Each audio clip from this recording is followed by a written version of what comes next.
and welcome back to another episode of the Real Conversations podcast. I'm your host, Jacob O'Connor. Real Conversations is a podcast for those dedicated to doing hard things and living a meaningful life. Today, I'm joined by Brian Estes. Brian, how are you doing? Good. Doing fine. How are you? I'm good. This is kind of a crazy situation. We were talking before we started about this. We're both from Columbia, Illinois, but today we're recording in Orlando, Florida. And this happened because you ended up speaking to one of my entrepreneurship classes almost 5 years ago. Yeah, almost 5 years ago at this point. And so for that to come full circle and us to be sitting here today having a conversation, I'm super grateful. Yeah, I was surprised to hear from you. And congratulations on doing the podcast and everything you've done. Thank you. Since high school. I appreciate that. Yeah, when let's see, I was 17, you were talking to our class. You kind of started talking about, I guess, venture capital a little bit and what that was and how that whole kind of world functioned. But what I missed from that conversation was more context on your life, your background, how you even got to that point. And I think after doing a bit of research, you have a pretty interesting story. And I would love to kind of dig into that. And so my question to you would be, looking back at kind of how you got started, how do you go from someone in Southern Illinois, Columbia, Illinois, to where you are today? Mm-hmm. So my dad was Air Force. So I was actually born in California at Travis Air Force Base. Lived there till I was like 6. We lived overseas for a while. And then from 6th grade on, I lived in O'Fallon, Illinois, which is about 30 minutes from Columbia. And that's where my wife and I met. We met in high school. But it was a small town, just like Columbia was when you were growing up there, about 10,000 people. And I ended up getting a scholarship for playing wheelchair basketball to go to University of Illinois.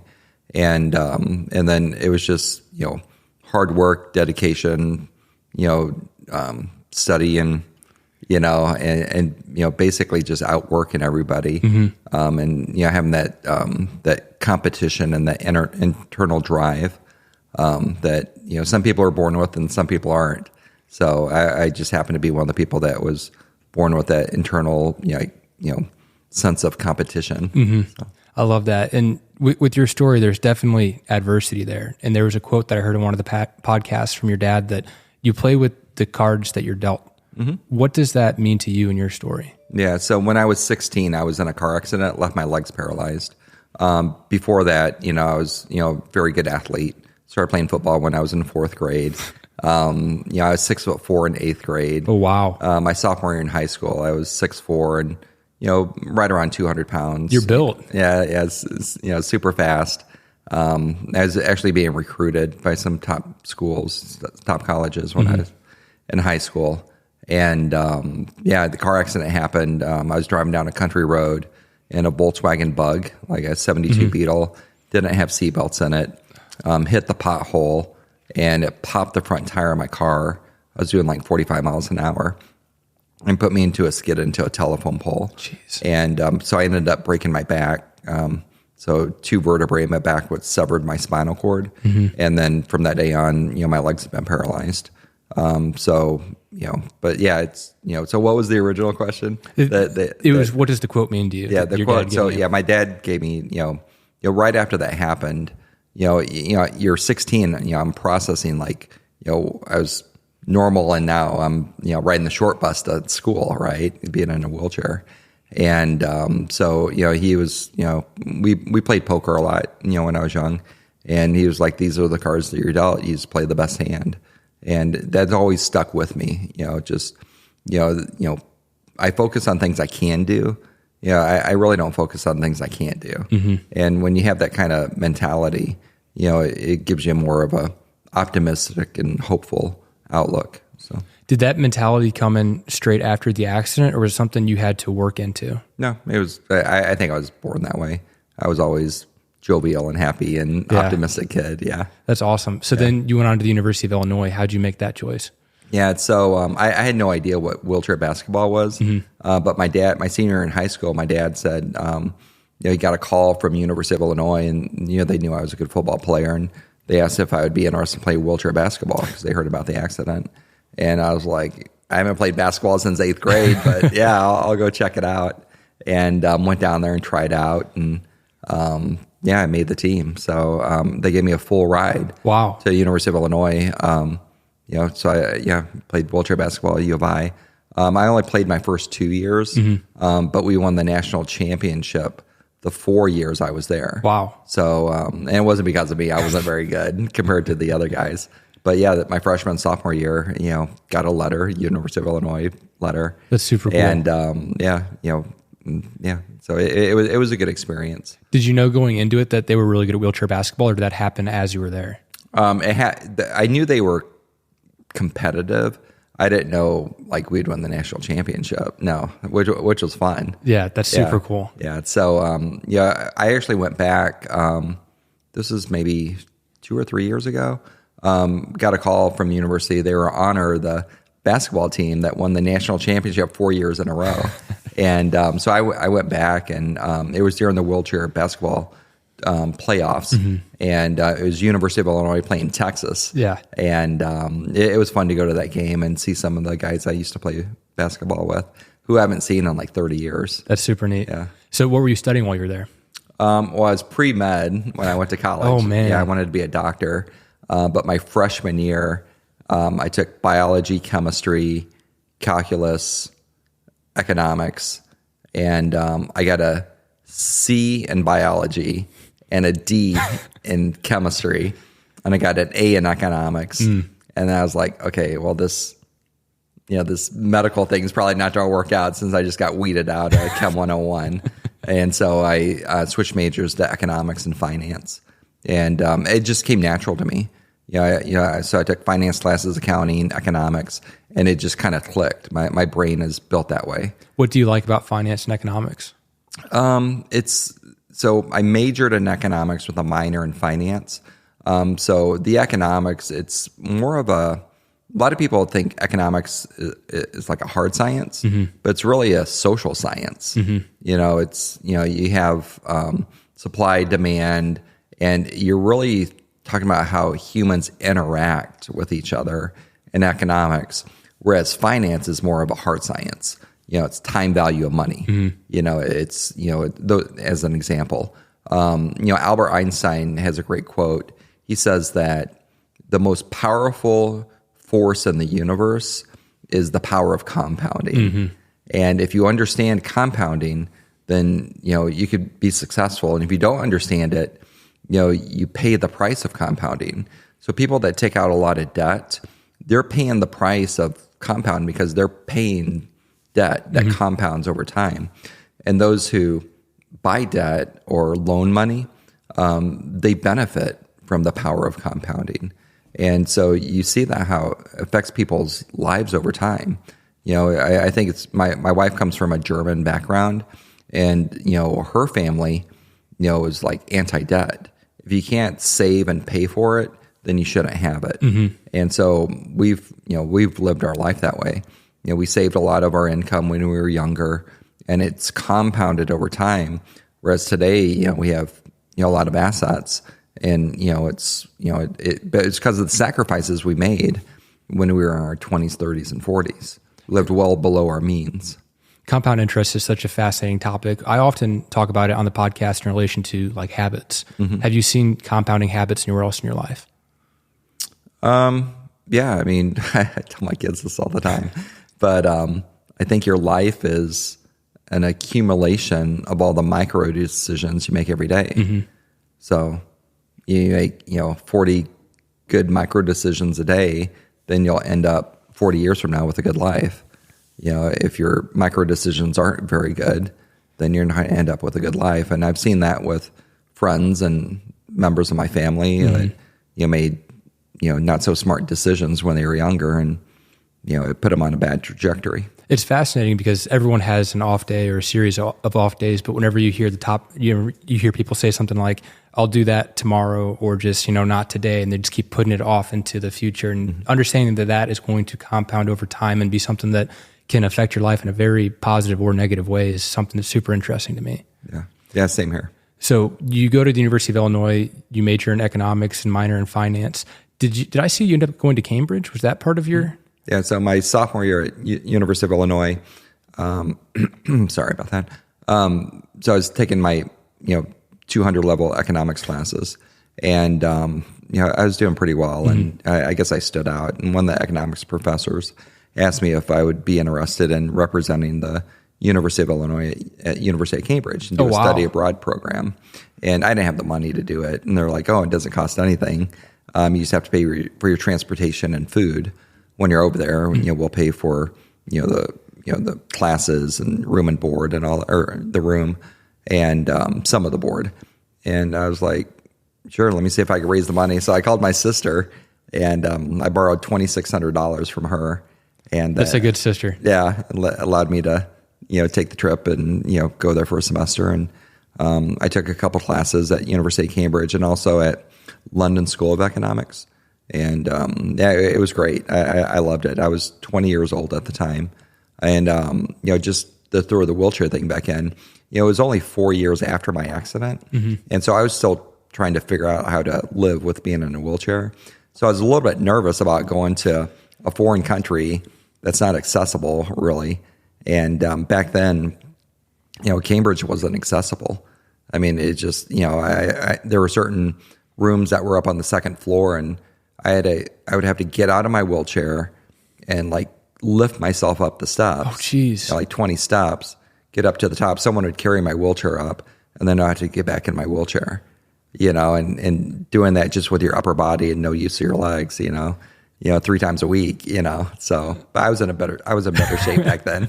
Do you know if they've changed that now? Yeah. I mean, a lot of the buildings are more accessible. Mm-hmm.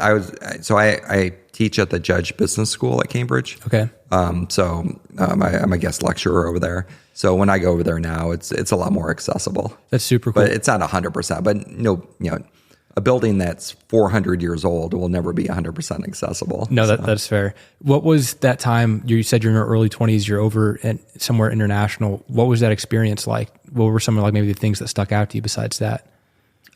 Just like meeting new people, seeing new cultures. Growing up in a small town in Illinois, you're really not exposed to like all the different belief systems and religious thinkings and, just the way people are, right? Mm-hmm. So it was just, I think everybody needs that. I think you need to broaden your horizons and have a lot of data points to make good decisions. And that was important to my wife and I when we raised the kids in Columbia, Illinois, a small town, that's, very kind of, everyone's very kind of similar in Columbia, Illinois, right? And so, it was very important to us that we take the kids like during the summers to trips and get them exposed to different cultures and different ways of thinking, just to give them a more well-balanced platform to make decisions with. Yeah. And I think we did a good job with that. Both of our kids are, good decision makers. That's awesome. Yeah, you can't live your life in an echo chamber, and especially whenever it's a small town like that. I love Columbia, but I did personally feel like I needed to go elsewhere to get a more cumulative view and perspective. 100%. Yeah. So after you graduate from the University of Illinois, what's next for you? So I started off with a company called McDonnell Douglas. That was my first job out of college. So I worked there for about 6 months. This was in 1990, and then the Gulf War started and the recession hit. And then they laid off like 10% of the workforce. And since I was new, I got laid off right away because of seniority. So, but it was, it was almost a blessing because the job was so boring. I was pricing out contracts for the Harrier jet, sitting at the desk, eating like 2 donuts every morning. I gained like 20 pounds in 6 months. I was like, this can't be the rest of my life making $26,000 doing this. And so when they laid me off, they gave me 6 months of severance. And so I had a little cushion there. And what I really wanted to do was be a stockbroker. Mm-hmm. So I went and interviewed with Shearson Lehman Brothers. And I got hired to be in their new broker training program in 1991. And then when the Gulf War started, and I think it was January of 91, they canceled their training program. Oh my gosh. And so in February, I was out of another job.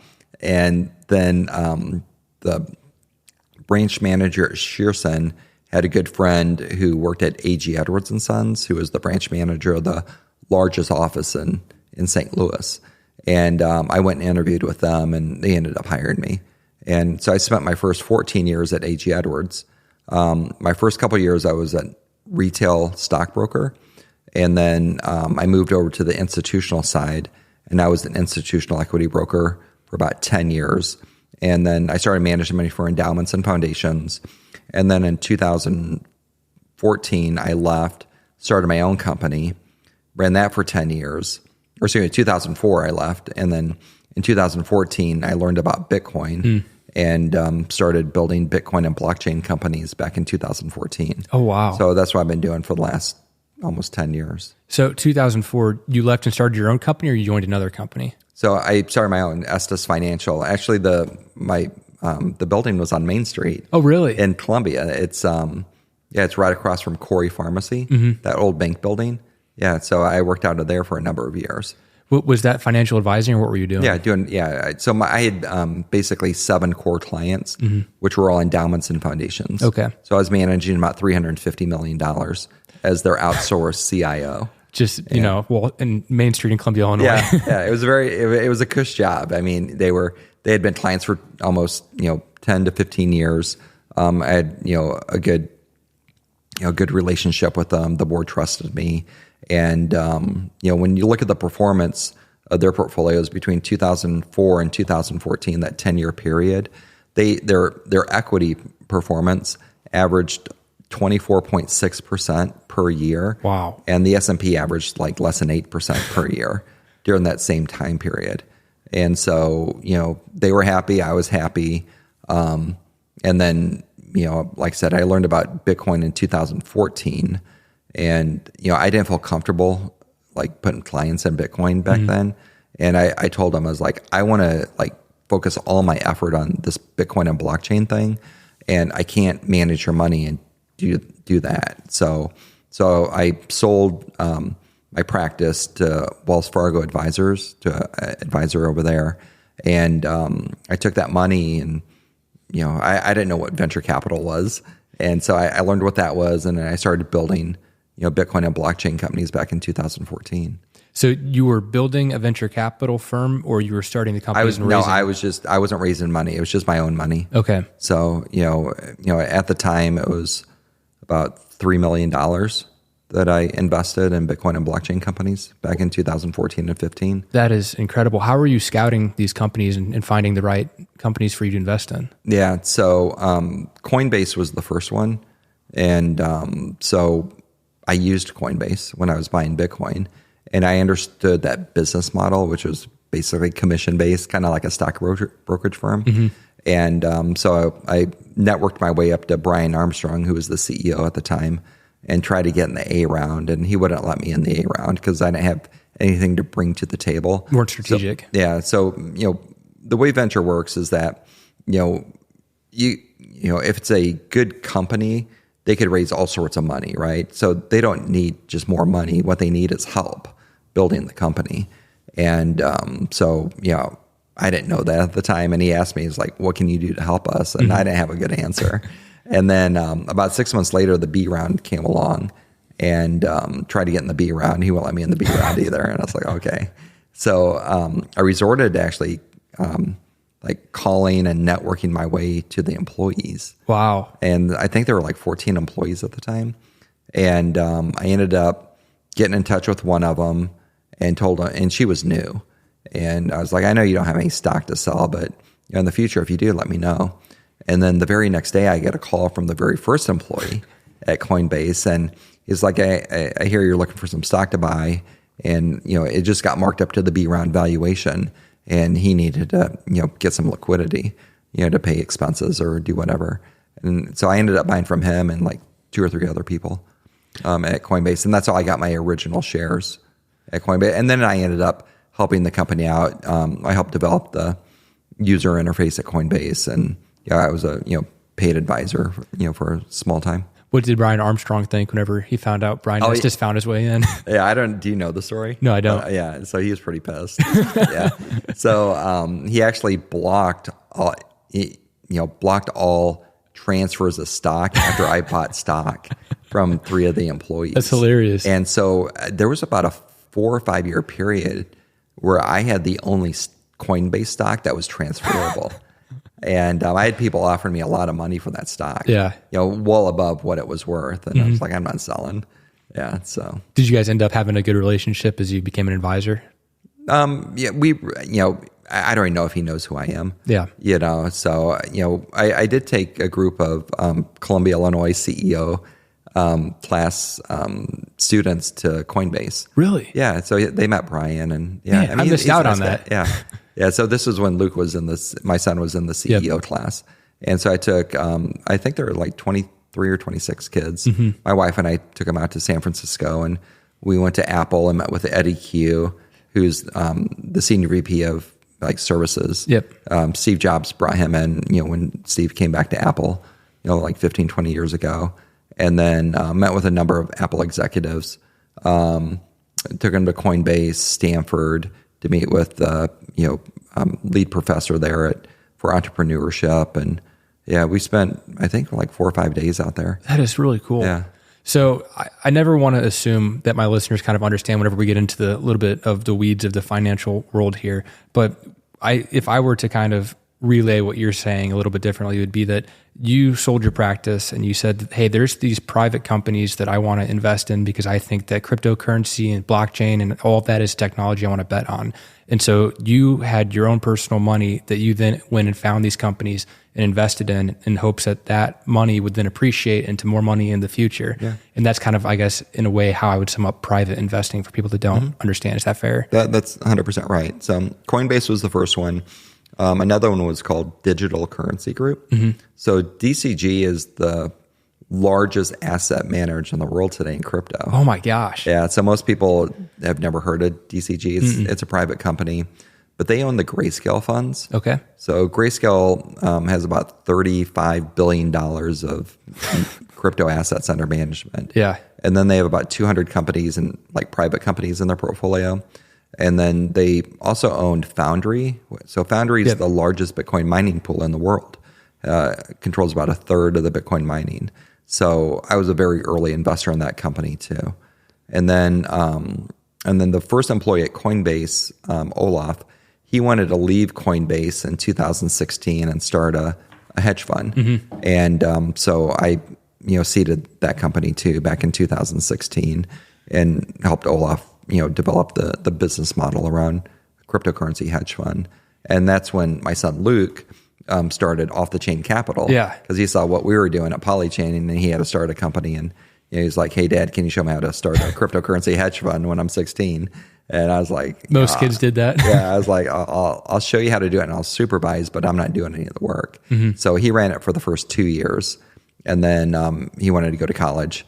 And then he sold it to a guy who's now the president of our company. And then he really didn't do anything with the company. And then I bought the company from him about 6 months later. And then we institutionalized the company in June of 2019. And we basically grew it from $500,000 of assets under management to $500 million of AUM at the peak about 18 months ago. When you say institutionalized, what does that mean?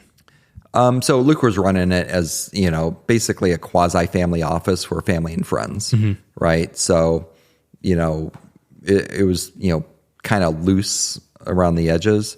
And to be institutional quality, you have to tighten everything up. And so that's what we did.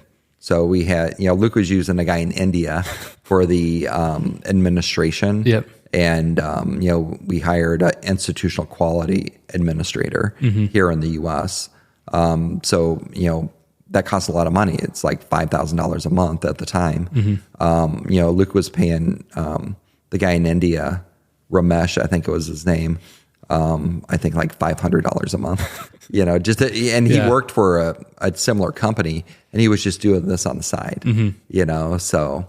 That's pretty cool. Yeah. So I think from an outside perspective, it sounds like you're taking on a lot of risk, making a lot of bets, investing in private companies, and there's the hedge fund you're investing in, and you're buying this one back that Luke had started.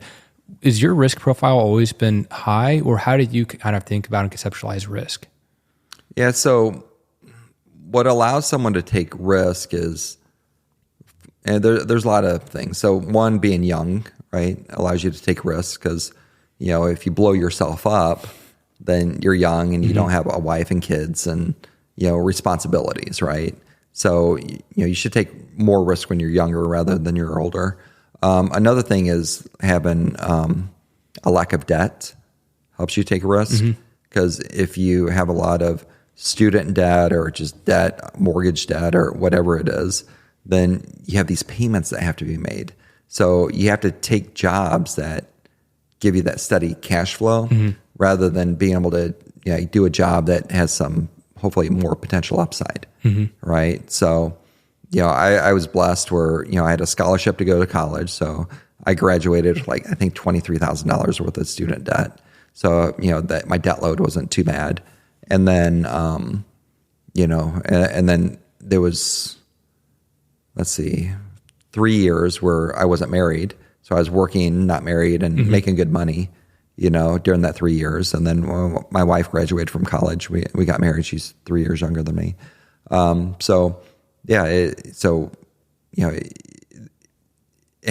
risk, some people take risks, some people can't. I've always just my nature, the, type of personality I have, I've never been afraid. So I don't get, I'm not scared of risk. I'm not fearful of things. Was the unconventional route one that you were already thinking of as you were in high school and college and post-college, going into this VC investing startup world? Or how did that idea come to mind? Because this is outside of the scope for most people. Yeah. So when I was in high school, I thought I was going to join the Army or be a Navy SEAL or something. When if I wasn't playing football in college, I was on, my parents didn't save money for me for college. So I figured I'd join the military like my dad did when he was 17. I'm glad that didn't happen. But, so if it was either military, play football in college on scholarship, and hopefully be a pro football player. But yeah, I just never thought about it. I was always focused on sports back when I was younger. And it was just as I, got, after going to University of Illinois and then Cambridge University and then starting as a stockbroker, that's when I started to realize I took a job, as being a stockbroker. It was commission based. So I had this unlimited upside. So if I worked hard, I made more money. And so that's what I just focused on, where I worked all the time.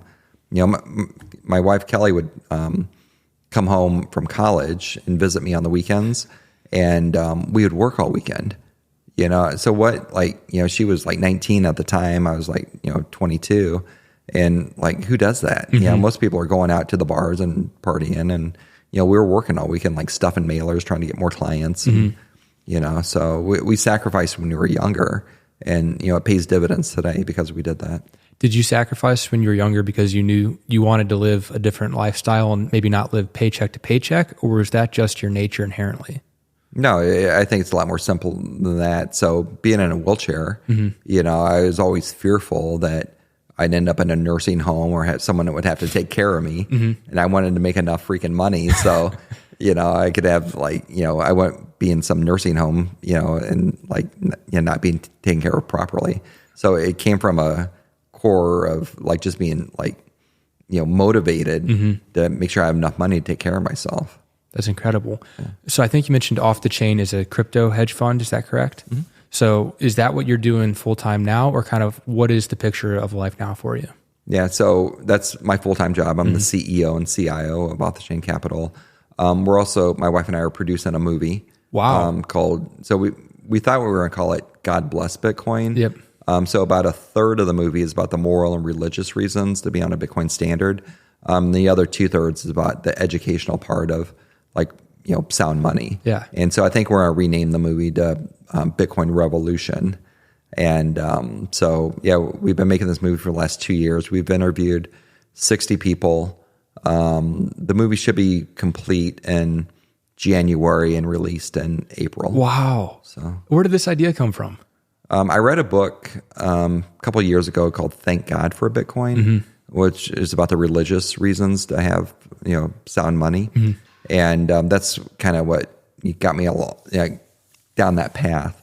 And I met with the authors, and they wanted the Thank God for Bitcoin brand to be Christian only. But when I started looking at the sacred text of all the world's religions, they kind of all say the same thing. And so we made this movie to incorporate all the world's religions. So Christian, Jew, Muslim, Buddhist, Hindu, so we want to go back and, look at, what did, the sacred text and what did God say about money, thousands of years ago. And so it's kind of interesting. One of the things that we learned was that in the Muslim religion, lending money and receiving interest and paying interest is against their religion. Really? And so there's like a third of the world is Muslim. And so the current monetary system for the third of the world isn't compliant with their religion, and Bitcoin is. So we started, learning about, just all the world's religions, and that's just one example. Is the movie going to be released on YouTube? Is it coming out in a theater? What's kind of the grand vision for it?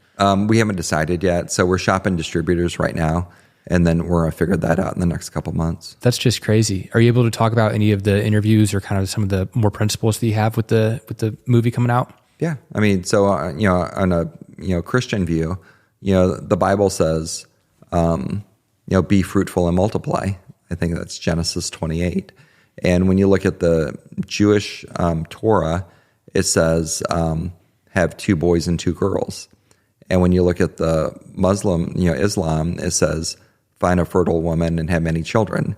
So it's a pretty core concept in all the world's religions that, man should leave his parents and find a wife and have many children, right? Right. And so why don't people do that anymore? If you look at people 18 to 30, 50% of them are living at home. It's at an all-time high. Mm-hmm. When you look at the birth rates, it's going down. It's been going down for 50 years. The number of children per household. It used to be normal to have 4 to 6 kids. Now most people just have 1. Mm-hmm. And so why? And it's because they can't afford it. Well, why can't they afford it? Because the money's broken. Well, how do you fix the money? Well, you look at Bitcoin. Bitcoin fixes the money. So, so we kind of tie all that together, right? Mm-hmm. One of my friends actually told me, he goes, if it wasn't for Bitcoin, I would have 2 kids instead of 5 kids. He actually said that. Interesting. And I was like, that's a pretty good point, right? And so, I think that, Bitcoin can actually help the world, help us live a life that's more, compliant with what, God wants us to be. So that's just one example. Yep. Another example is when we print money, when the Fed prints money and the governments print money, they use a lot of that money to conduct wars, right? And some of these wars are unjust, mm-hmm. Where we invade other countries. And we call our military, we call it the Department of Defense, mm-hmm. but it's really the Department of Offense. And so if the government couldn't print as much money, if the government was on a Bitcoin standard that can't be printed out of thin air, then we would have less war, right? And mm-hmm. so that's the Bible says, "Thou shalt not kill," and so if a government's on a Bitcoin standard, then there's going to be less likelihood that we're going to go out killing people because we just can't afford to kill people. So I have a couple questions. I'm not overly well-versed in Bitcoin. I don't think many of my listeners are either. So when you say that Bitcoin fixes like the money issue, whenever you talk about people maybe having less money in their younger years, how does Bitcoin fix the money issue? Yeah, so you have to look at the history of money. So for 10,000 years, when humans were around 10,000 years ago, we used commodity-based money. All right, so what is that? What's commodity-based money? If you look at like the Egyptians, they would put wheat in a jar, and that was money. A jar of wheat they could use to barter with, right? So if you had, some wool, and I had a cow, it would take a lot of wool to trade for that cow, right? Mm-hmm. And I don't need all that wool, right? So if we wanted to do a trade, you had to have a medium of exchange. And so that was like wheat in a jar. So, you would trade me maybe enough wool that I need plus a bunch of wheat in a jar, mm-hmm. and I'd give you my cow, right? And then I could take that wheat in a jar and go trade it for something else that I need, right? And so that's how money kind of started. It was commodity based. And then about 3,000 years ago, humans started using metals as money, so gold and silver. And we used gold and silver for 3,000 years until 1971. And what happened in 1971 is that President Nixon took the U.S. off the gold standard. And so for the past 52 years, our money hasn't been backed by anything. A third of Americans think money or the dollar is still backed by gold. And it's not. It's not backed by anything. And the government just prints as much money as they want. And so if you think about it, is that even fair? Like you and I have to go and we have to spend time and energy and take our talent and convert that to money, right? But if the government could just print money out of thin air, they're basically stealing our time and they're stealing our energy and they're stealing our talent. And, that's, another 10 commandment is thou shalt not steal, right? So the government is stealing our time, energy, and talent. And so that's immoral. And the way Bitcoin works is that there's a limited supply of Bitcoin. It takes energy and time to create Bitcoin through the mining process, and it's called proof of work. There's a proof of work mechanism built into every Bitcoin, and it takes, today it costs about $14,000 to create one Bitcoin, $14,000 worth of electricity to create one Bitcoin, and it takes time to do that. And that Bitcoin has an intrinsic value built into it. And because it has a limited supply of 21 million, you can't print more of it. So, that's a moral form of money, more ethical form of money than the government just printing dollars. And what's going to happen is that only about 1% of the world understands that today. But as the rest of the world starts to understand that Bitcoin is the best form of money humans have ever created over the last 10,000 years, we'll opt into that system just like we opt out of wheat in a jar to gold. And now we're going to opt out of dollars and go into, the Bitcoin system as more and more people just understand what that means and understand the power and, that, Bitcoin's the best form of money humans have ever created. Thank you for explaining that. So the money issue with the government and them printing off just billions and billions of dollars and having just terrible debt management, I believe that's kind of along the lines of quantitative easing, if I remember my economics correctly in college.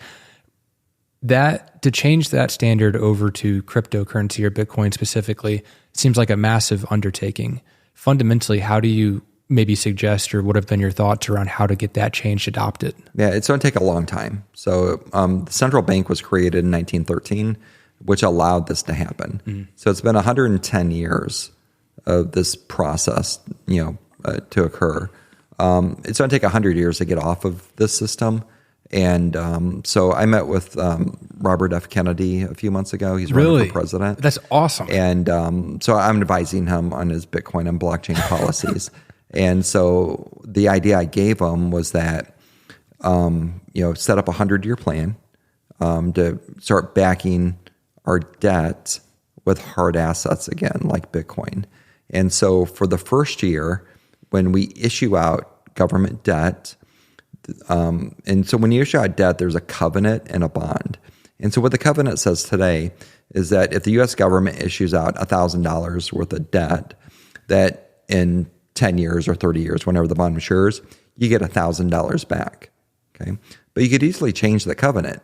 You could say, when we issue out this $1,000 bond, that when it matures in 10 years, you'll get $990 back. But that $10, the $10 difference, we're going to buy Bitcoin with it, when we issue the bond.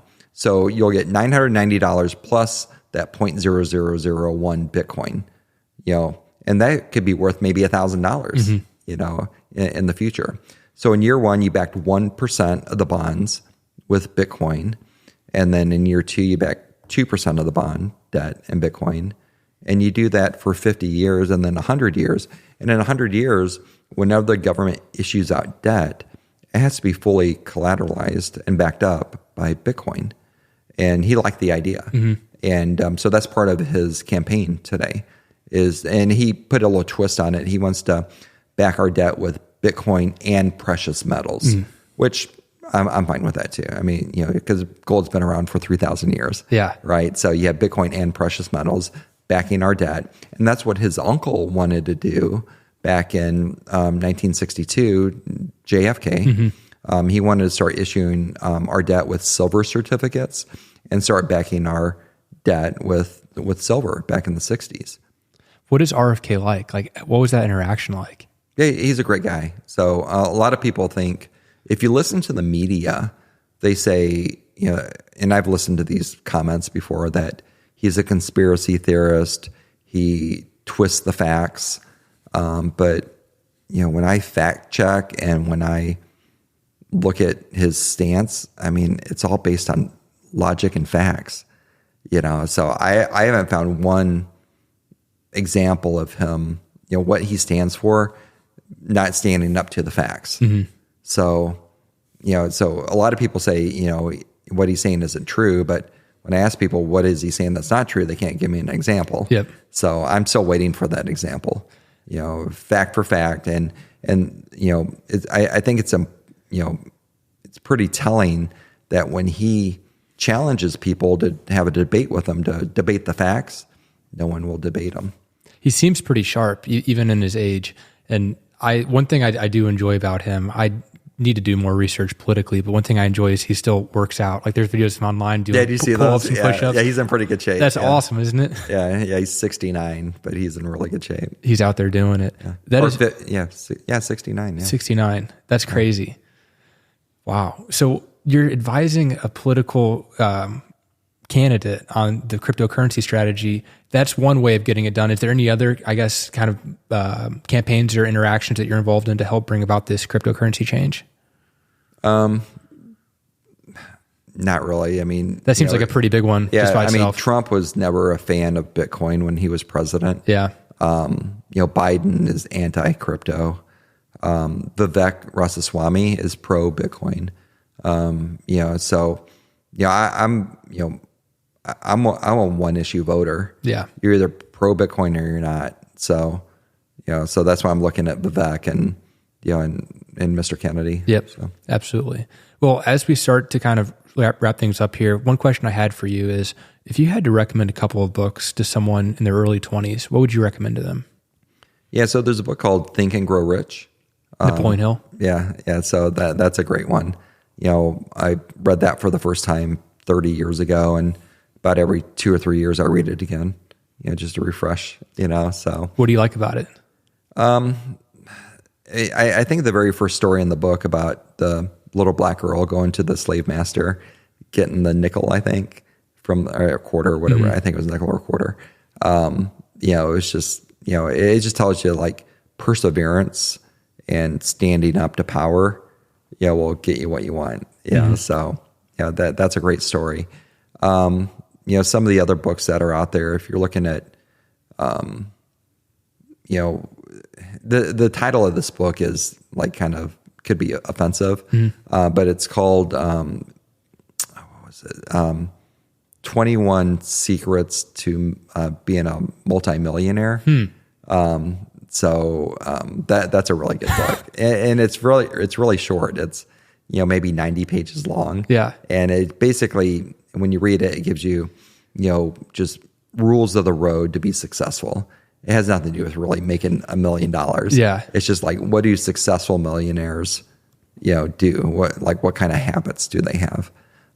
So I read that when I was in my 20s, and that really was a good book. It held true for you, the principles? Oh yeah. Yeah. I'm always skeptical of the books of like secrets to be, millionaire, to 10x your life, or all those types of things. So it's always good whenever someone can confirm that, those actually were pretty good. Yep. And then if you're doing startups, there's a book called 0 to 1. Yeah, Peter Thiel. Yeah, Peter Thiel's book. Yeah. That's a good one. Do you listen to any podcast? Yeah, I listen to podcasts all day long. Which ones do you like? So the crypto ones, I listen to What is Money with Robert Breedlove, What Bitcoin Did, and then I listen to Joel Osteen on the religious side. Listen to Megyn Kelly every once in a while. Okay. So she used to be on Fox. Okay. But she's a pretty balanced person, so like listening to her. And then Natalie Brunell has a podcast called Coin Stories. Okay. And she's good too. Listen to her. Have you ever heard of Acquired or Founders? They're two really good tech startup podcasts. You should look into them. Okay. They venture firms and they kind of started their own. Yeah. And then the All In podcast. All In, yeah. Yeah, listen to That's those guys. guys. That's a fun one. Yeah, they just interviewed Tucker a couple days ago. That was a pretty good podcast. I have not heard that one. I can only imagine how chaotic that was. Nice. Well, Brian, as we start to wrap up here, where can people find you online if they want to connect or learn more about what you're doing? Yeah, so the only social media I do is Twitter. So it's Brian Estes 32 on Twitter. And then if you go to our website, Off the Chain Capital, it's offthechain.capital is the website. There's a contact form there. So great. And then with the movie release, is that just going to be announced on your Twitter, or how can they keep in touch with that? Yeah, we'll have broad distribution on the announcement. So yeah, when it's ready, Twitter would be a good place for it. Awesome. If you want to find out more about the movie, you can go to godblessbitcoin.movie. Oh, cool. And our website's there, and you could, we have a lot of, we interviewed Mark Cuban, Tony Hawk, Robert Kiyosaki, who wrote Rich Dad, Poor Dad. We have a lot of good interviews in the movie. That's super cool. Okay. Well, you can find me at the Jacob OC on Instagram, podcasts at Real Period Conversations. If you guys enjoyed the show, please share it with a friend. It helps us grow. Brian, for my last question here, looking back at this journey you've been on, what advice would you offer to your 22-year-old self? Yeah, I think the advice would be kind of what I did. Just work hard and tell the truth, and just treat people right. So thank you for coming on. Yeah, you're welcome.